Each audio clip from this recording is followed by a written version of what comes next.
ที่มอบหับอาคารหอพักนักเรียนของโรงเรียนมส.เวียงจันทน์และเฉลิมฉลองครบรอบ 10 ปีในการช่วยเหลือของครอบครัวยามาโมโตะและสมาคมอนาคตเด็กน้อยลาวพิธีมอบหับอาคารหอพักนักเรียนของโรงเรียนมส.เวียงจันทน์นครหลวงจันทน์และเฉลิมฉลองครบรอบ 10 ปีในการช่วยเหลือของครอบครัวยามาโมโตะและสมาคมอนาคตเด็กน้อยลาวได้จัดขึ้นในวันที่ 4 พฤศจิกายน 2025 ที่โรงเรียนมส.เวียงจันทน์โดยการเข้าร่วมของท่านนางนวมคำจันทบุรีหัวหน้ากรมสามัญศึกษากระทรวงศึกษาธิการและกีฬา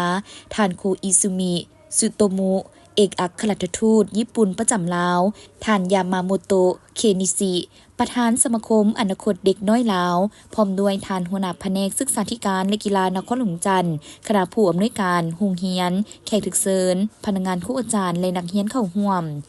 ในพิธีท่านทองพันธ์อำนวยการโรงเรียนมส.เวียงจันทน์ได้ขึ้นรายงานการซ่อมแปลงอาคารหอพักนักเรียนและเฉลิมฉลองครบรอบ 10 ปีของการช่วยเหลือหอพักของครอบครัวยามาโมโตะและสมาคมอนาคตเด็กน้อยลาวให้ฮู้ว่าหอพักนักเรียนแม่นได้สร้างขึ้นในปี 2000 โดยสมาคมคุมาโมโตะลาวปัจจุบันแม่นใช้งานมา25 ปีและมีนักเรียนเข้าพักอาศัยมาได้25 รุ่นในนั้นรุ่นที่1 54แม่นเป็นทุนช่วยเหลือจากสมาคมดังกล่าวที่ได้บุกเบิกและต้องโฮมนักเรียนในทั่วประเทศมาอาศัยและพักอยู่ในหอพักแห่งนี้เพื่อเข้าเรียนต่อในขั้นมัธยมปลายหลังจากสมาคมคุมาโมโตะลาวได้หยุดการช่วยเหลือก็มีครอบครัวยามาโมโตะและสมาคมอนาคตเด็กน้อยลาวได้เข้ามาสืบต่อช่วยเหลือและส่งเสริมนักเรียนหอพักจนถึงปัจจุบันสำหรับการปรับปรุงหอพักทรายทั้ง2ตึกตกเป็นเงิน 92,000 ดอลลาร์สหรัฐนอกจากปรับปรุงอาคารสถานที่หอพักแล้วยังได้ให้การช่วยเหลือให้ถึงนักเรียนจาก8แขวงคือไชยสมบูรณ์บริคำไซ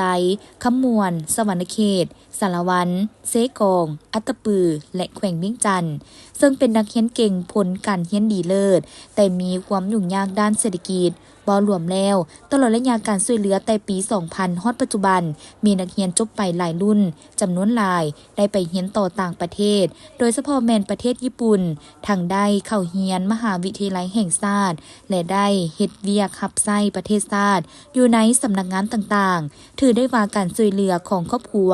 ยามาโมโตะและสมาคมอนาคตเด็กน้อยลาวแม้นมีผลสำเร็จอันยิ่งใหญ่ต่อโรงเรียนมส.เวียงจันทน์บ่รวมมสพ.แม่นอนาคตของนักเรียนจากนั้นก็ได้มีพิธีมอบหับอาคารหอพักให้โรงเรียนมส.เวียงจันทน์และบรรดาผู้เข้าร่วมก็ได้ลงเบิ่งตัวจริงอาคารดังกล่าวอีกด้วย